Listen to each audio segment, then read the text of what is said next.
Protect your DNA. BioPQQ can promote formation of new mitochondria. Infowarsstore.com.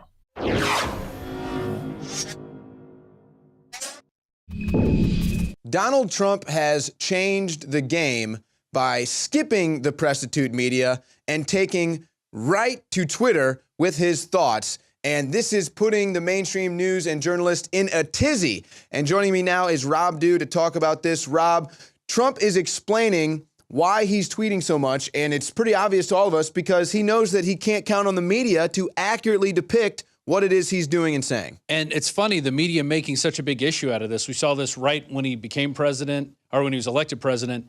They were just so mad that he leaves the press. Like, he is treating them like second-class citizens because they've done nothing, but when they've had the ball, they haven't carried it. They haven't produced. They haven't given us the real story. They've done nothing but lie and cause subterfuge. So I see why he's acting this way. He's sick and tired of the firewall. And even somebody I don't like, and usually never agree with, Dick Cheney, feels the same way. He's like, look, they made you guys obsolete. In fact, I think we have a clip of that. Let's go to that clip now. I think one of the reasons people get so concerned about the tweets is it's sort of a way around the press. He doesn't have to rely upon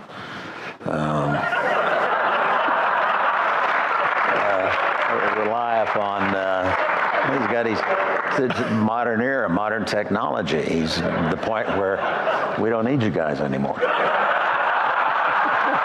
I think I'm going to finish his thought. I think what he went to say was he doesn't have to rely on the mainstream news to force his agendas. He doesn't have to rely on the mainstream news to get his talking points across like a Hillary Clinton. Right. And here's the thing. With the media, they've always done that. They get the message. They get to craft it in whichever way they want to. And instead, Donald Trump just puts it out, and the media is running around going, how do we counter this? How do we counter this? So now they have things like petition to ban Trump from Twitter has gathered over 22,000 signatures. And then they go talk about this woman's epic Trump rant, Twitter rant going viral, where he talks about the flag burning and the Saturday Night Live things. And this lady has gone on. Her name is Danielle Moscato. She is now trolling Trump, which all it does is add credence to the fact that this is why he goes out and tweets, because he can get his message directly out, and people are allowed to directly talk to him through this medium. Funny enough, Dick Cheney doesn't Twitter. He goes, I don't even know how to tweet. And I'm sure it's just funny. He is such an old fossil getting up there, but he understands media and message and how it is filtered through, especially with the liberal media, and that we've shown that they never gave Trump the time of day from the beginning. You know, they called him a joke from the beginning. And then when he started gaining steam, they still tried to steamroll him and try to push him to the side and pretend like he wasn't a viable candidate, and it backfired. Well, and wasn't there talk about banning Trump from certain countries? Now there's talk about banning Trump from Twitter. Right. How funny would that be if you had to ban the president of the United States from a social media account? And it's funny, here's the exact tweet. If the press would cover me accurately and honorably, I would have far less reason to tweet. Sadly, I don't know if that will ever happen. And this is what Trump has done. He's gone past the prostitute buffer and gone right to the people. And then, of course, what do the prostitutes do? They cry about it, Rob, and that's what we've seen. They do. And I see this as being just the golden age of a mass media president. He can really, in the morning, he could tweet about some things that he wants to talk about that day and won't be forced into a corner of talking about certain things in a press conference. He can release videos through social media. They really can't stop him. He doesn't need them anymore. There's no need for a press corps at this point. Exactly. Because he's just going to, we won't be asking questions. He'll be telling us what he wants to talk about or what's on his mind. And then people are welcome to talk about what they want to talk about in their own mass media bubbles. But he's gone beyond that, you know, just addressing the media or just addressing everybody, what he's going to do in his first 100 days. Like, we've never seen presidents come out and do that on their own. Like, what was Obama's transition like? I have to go back so far. Like, his transition wasn't running nearly as smoothly, and they're trying to say Trump's transition is a train wreck, the media. And he's going around like, look, I'm getting people as I want to. I think listen to people, and now he's not looking at Romney or Giuliani, which I think is a good thing. And let's get somebody that we've never heard of. I like the guy he's got for defense secretary, SecDef now. That's kind of former Marine. Let's bring these people in who have been into the trenches, have seen the danger from, on a boots on the ground standpoint, not from this armchair quarterback standpoint. And they can't control Trump's Twitter. They can't control that media source. And that, I think, is the biggest thing that freaks them out. That's why they want to ban him. So instead of having, the consumer go right to Donald Trump on Twitter, they would prefer you go to CNN. They would prefer you go to ABC News or something like that, where they can kind of control and paint the narrative and, of course, paint him, character assassinate him. That's what they try to do. And that's why he has to go on Twitter. That is. And let me tell you this. Who's the head guy at Twitter? Jack Dorsey? That's his name? Jack Dorsey, for Twitter. Jack, let me tell you something. If you ban Trump off Twitter, that will be the death knell of Twitter. You will not have a viable product after that, because there are going to be so many millions of people that drop their accounts immediately in protest. It'll happen. The second you do it, people will start dropping their accounts. I'll drop my account. I've got a lot of followers too, and I enjoy interacting with them and talking with them. But I'll go to other platforms, and it's because funny, I'm not going to see him censor the president. Come on. It's funny, even if they did that with Obama, of course, that would never happen. But still, you would want to go find wherever it is that Obama is going to on social media. And it's funny that you bring that point up, because I've always said this. The mainstream media, for some reason, doesn't understand how all they're doing by trying to character assassinate Trump or censor the things that Trump is saying, or let's say they ban him on Twitter, they're just opening the gates for Donald Trump to dominate them. Mm-hmm. What do you think Trump is going to do if Twitter decides to ban Trump? You know what? You're going to have a new app. You know what it's called? It's called Trumpet. Yeah. And now that's going to be the #1 social media app. Oh, the mainstream media is not going to cover Donald Trump in a fair light. Guess what? You're going to have the Trump News Network. And guess where people are going to go for news? They're going to go there. So this is just, I think, something that even though they want to censor Trump, they don't want Trump to be unfiltered. At the same time, I think they kind of have to let it happen, because they cannot face the backlash if they try to censor him. They don't understand the power. It's like that.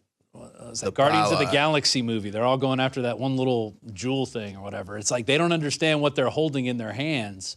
And hey, talk about what Trump says. Fine, attack him. He doesn't really care about the attacks, but you got to let the man talk. He's the president. You got to try to censor the president, and then only go through your selective media channels where you can filter it and selectively edit him and say what you want and go, oh, we fact-checked what Trump had to say, and we're not even going to show you what he said because we fact-checked him and he's wrong, so we're not even going to let you see it. And they're just having a fit right now trying to figure out how to deal with Trump and his mighty Twitter sword, because they've really never seen anything like it. President Obama I don't think really understood how to use Twitter effectively, because I'm not even sure if he ever tweets for himself. I guess when he does, he supposedly puts his initials on there. Okay. BO, because he stinks. I never even subscribed to his Twitter channel, because I knew the press was going to do his job of delivering the message. They were going to deliver the message they wanted to see. Like he relies on them to. Exactly. That same thing with Hillary. She relied on them to put the message out in such a way that, it was like, if you tried to attack Hillary Clinton, you were this or you were that, or you hate women. It's always in this, not looking at what she's saying, but if you attack what she says or just her saying it is that's how they try to frame it. So it's really comical watching it happen. He's not even president yet, and they are so at unease with what's going on. So it's just, I'm loving it at this point. Well, and I think we're going to have this for 8 years is what I think. They're not going to ban him, obviously, so you're just going to have the crybabies complaining about Donald Trump on Twitter for 8 years.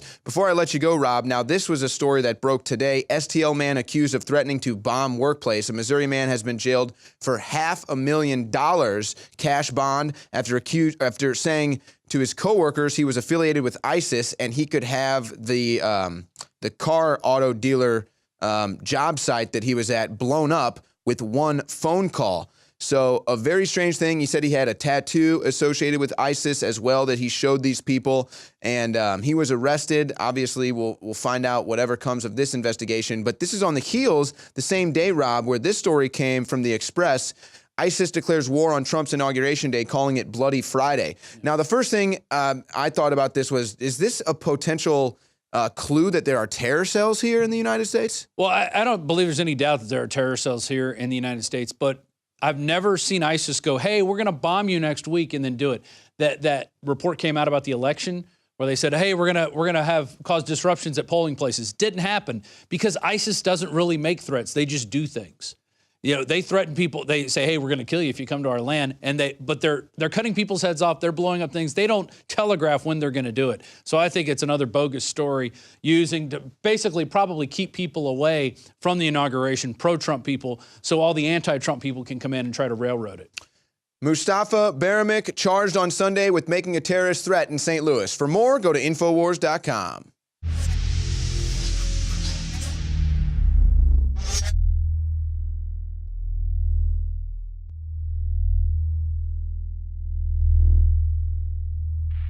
In case you haven't heard, Infowars has become the most influential media outlet in America. We're making freedom go viral. And now we are proud to announce a new weapon in the epic battle against the globalists. Infowars Prime, where you can watch live high-definition feeds of The Alex Jones Show, plus exclusive insider videos from the Infowars crew and behind-the-scenes action. Go to Infowars.com/app and download today. Infowars Prime is available right now for your iPhone or Android. You will have access to exclusive videos that you can't see anywhere else. And that means live coverage of events and breaking news on location as it happens. You can also take advantage of amazing deals from the Infowars store that are only available for Infowars Prime subscribers. That's Infowars Prime at Infowars.com/app. And if you can hear my voice, you are the resistance.